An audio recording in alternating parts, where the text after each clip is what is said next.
আসসালামু আলাইকুম।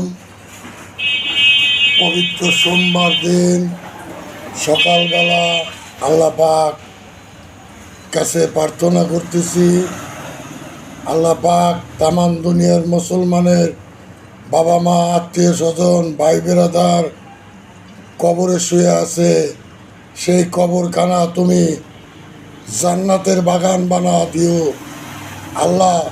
যারা হাসপাতালে অসুস্থতা শুয়ে আছে, নিজ দায়িত্বে ফেরেশতা দ্বারায় তুমি তাদের শান্তি দান করো, রহমত দান করো, বরকত দান করো আল্লাহ।